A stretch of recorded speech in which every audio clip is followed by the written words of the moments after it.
इस विशेष अवसर पर आपने मुझे अपनी भावनाएं प्रकट करने के लिए जो अवसर दिया, इसके लिए मैं आपका बहुत बहुत आभारी हूं। आदरणीय सभापति जी, सदन के अंदर अनेक विषयों पर चर्चाएं होती हैं। हर किसी का बहुत ही महत्वपूर्ण योगदान होता है। कुछ खट्टे मीठे अनुभव भी रहते हैं, लेकिन आज जब ऐसा अवसर आता है तो स्वाभाविक रूप से दलगत भावना से ऊपर उठ करके हम सबके भीतर एक समान भाव प्रकट होता है। यार, ये हमारे साथी अब किसी और विशेष काम के लिए आगे बढ़ रहे हैं। यहां से जो साथी विदाई ले रहे हैं, कुछ फिर से आने के लिए विदाई ले रहे हैं और कुछ विदाई के बाद यहाँ का अनुभव लेकर के समाज जीवन में कुछ न कुछ विशेष योगदान के लिए जा रहे हैं। जो जा रहे हैं लेकिन आने वाले नहीं हैं, उनको भी मैं कहना चाहूंगा कि राजनीति में कोई फुल स्टॉप नहीं होता है। भविष्य आपका भी इंतजार कर रहा है और आपका अनुभव, आपका योगदान राष्ट्र जीवन में हमेशा हमेशा बना रहेगा। आदरणीय सभापति जी, इस सदन में जो भी सदस्य माननीय हमारे विदाई ले रहे हैं, कुछ सदस्य ऐसे हैं जिनको शायद उस समय जाने का समय कार्यकाल आएगा जब सदन नहीं चलता होगा। कुछ हैं जिनको ऑलरेडी सदन के दरमियान ही विदाई मिल रही है। लेकिन ये जाने वाले सभी माननीय सांसदों का बहुत ही उत्तम योगदान है, इसलिए लेकिन मैं जरूर कहूंगा, आदरणीय देवगौड़ा जी,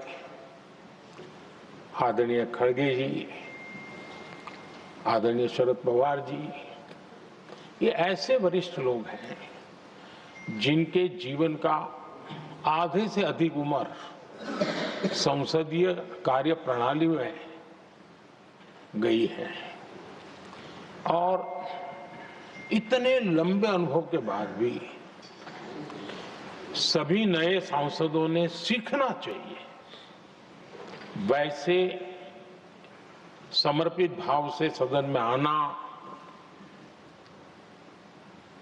जो भी हमसे उनसे बन सकता है उतना योगदान करना, यानी समाज में से जो जिम्मेवारी मिली है उसके प्रति पूरी तरह समर्पित रहना, ये इन सब वरिष्ठ लोगों से हम जैसे सबको सीखने जैसा है और मैं उनके योगदान की भूरी भूरी सराहना करूंगा, क्योंकि इतना लंबा कार्यकाल छोटा नहीं होता है, बहुत महत्वपूर्ण है।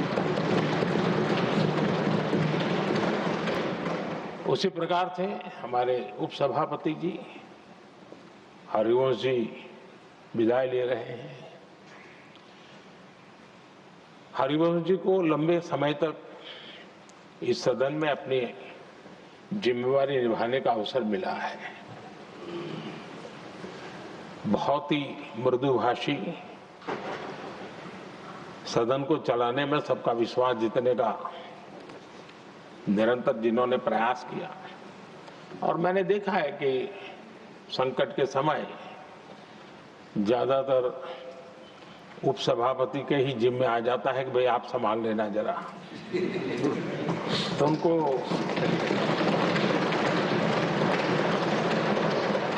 एक लंबा एक्सपीरियंस होता है। सबको जान भी लेते हैं, भली बात ही जान लेते हैं, लेकिन उनका भी योगदान। और जब भी, और मैंने देखा कि जब सदन का समय नहीं होता है तो देश के कोने में कहीं न कहीं वो यूथ के साथ मिलना जुलना, देश की परिस्थितियों के संबंध में उनको अवगत कराना, उनमें एक देश के प्रति संवेदनाएं पैदा करने का वो निरंतर काम। वे कलम के धनी तो है ही हैं, लेकिन कर्म कठोर के नाते भी मैं कहूंगा कि उन्होंने भारत के हर कोने में जाकर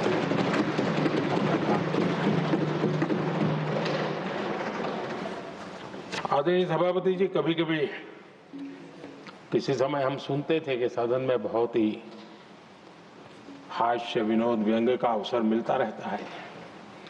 इन दिनों शायद धीरे धीरे कम होता जा रहा है, क्योंकि 24/7 मीडिया की दुनिया ऐसी है कि हर कोई कॉन्शियस रहता है। लेकिन हमारे आठवले जी हैं जी, सदाबहार है।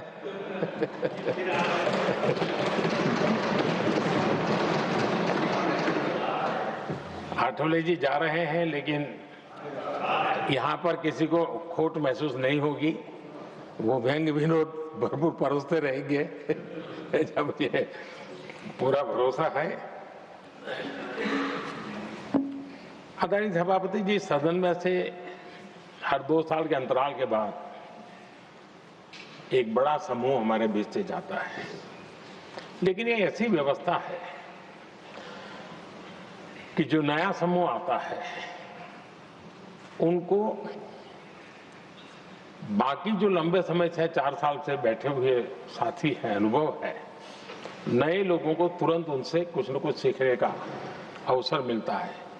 और इसलिए एक प्रकार से यहाँ की जो विरासत है वो कंटिन्यू प्रोसेस हमेशा रहती है। ये बहुत बड़ा लाभ होता है। मुझे पक्का विश्वास है कि जिनको इस बार जाना नहीं है वो भी, जो नए माननीय सांसद आएंगे, उनको उनके अनुभव का लाभ मिलेगा और उनका योगदान भी सदन को और समृद्ध करेगा, ऐसा मेरा पूरा विश्वास है। आदरणीय सभापति जी, हम लोग जानते हैं कि जीवन में या सार्वजनिक जीवन में जब भी कोई महत्वपूर्ण निर्णय करना होता है तो परिवार के लोग बैठ करके मन बना लेते हैं कि ऐसा करना है, लेकिन फिर भी कहते हैं अरे ऐसा करो, उनसे जरा पूछ लीजिए, एक सेकंड ओपिनियन ले लीजिए किसी वरिष्ठ से। और घर में वरिष्ठ नहीं तो कहेंगे मोहल्ले में देखो भाई, वो काफी अनुभवी है, जरा उनसे पूछ लो एक बार उनका मन क्या करता है। अगर कोई बीमार है तो भी कहते हैं यार ऐसा करो भाई, एक और डॉक्टर से जरा ओपिनियन ले लो। सेकंड ओपिनियन का बहुत महत्व होता है। मैं समझता हूँ हमारी संसदीय प्रणाली में इस सेकंड ओपिनियन की बहुत बड़ी ताकत रही है। एक सदन में कुछ निर्णय होता है, दूसरे सदन में फिर आता है सेकंड ओपिनियन के लिए। अगर इस सदन में होता है तो उस सदन में जाता है सेकंड ओपिनियन के लिए। और ये सेकंड ओपिनियन उस सारी बहस को, उस सारे निर्णय प्रक्रिया को एक बहुत बड़ा नया आयाम दे देती है। और वो मैं समझता हूं कि हमारी निर्णय प्रक्रिया को समृद्ध करती है। तो इसलिए सदन में जो माननीय सांसद बैठते हैं उनके लिए एक खुलापन रहता है कि भाई चलो इस सदन में नहीं तो उस सदन में एक अच्छा ओपिनियन नया आएगा, उस सदन में नहीं तो इस सदन में एक नया ओपिनियन आएगा। तो ये सेकंड ओपिनियन, ये हमारे लोकतंत्र में एक बहुत बड़ा कंट्रीब्यूशन है, जो जिस विरासत को हमें संभालना, हमारे जो माननीय सांसद विदाई ले रहे हैं उनका तो योगदान रहा ही है, और इसके लिए भी मैं उनका साधुवाद करता हूं। आदरणीय सभापति जी, जो हमारे माननीय सांसद विदाई ले रहे हैं, बहुत आने वाले दिनों में तो शायद ये अवसर रहने वाला ही नहीं है, लेकिन ये माननीय सांसद ऐसे हैं कि जिनको पुराने संसद के भवन में भी बैठने का मौका मिला और नए संसद भवन में भी बैठने का मौका मिला। उनको दोनों इमारतों में उनको राष्ट्र के कल्याण के लिए अपना योगदान देने का अवसर मिला है और उनके कार्यकाल में ही उनको इस नए सदन की निर्माण प्रक्रिया में और नए सदन की निर्णय प्रक्रिया में भी हिस्सा बनने का अवसर मिला है। वो एक विशेष उनके जीवन में याद रहेगी, नई स्मृति रहेगी।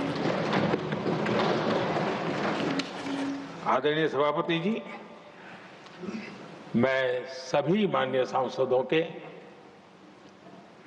और मैं मानता हूं कि ये सदन अपने आप में एक बहुत बड़ी ओपन यूनिवर्सिटी है। राष्ट्र जीवन की कई बारीकियों से परिचित होने का अवसर सदन में प्राप्त होता है।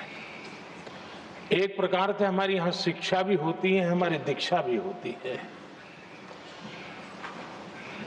ये 6 साल यहाँ जो रहने का अवसर मिलता है वो जीवन को गढ़ने का, राष्ट्र जीवन के घड़तर में योगदान का तो महत्व है ही है, क्योंकि निर्णय प्रक्रिया का हिस्सा है, लेकिन स्वयं के जीवन को गढ़ने का भी एक अमूल्य अवसर होता है। और इसलिए जब माननीय सांसद यहाँ आते हैं, उस समय की उनकी जो भी सोच, समझ और क्षमता है, जब जाते हैं तो अनेक गुना वो बढ़ती है, उसका विस्तार होता है, अनुभव की एक बहुत बड़ी ताकत होती है। और तब जाकर के जाने के बाद राष्ट्र जीवन का उनका निरंतर योगदान बना रहे हैं।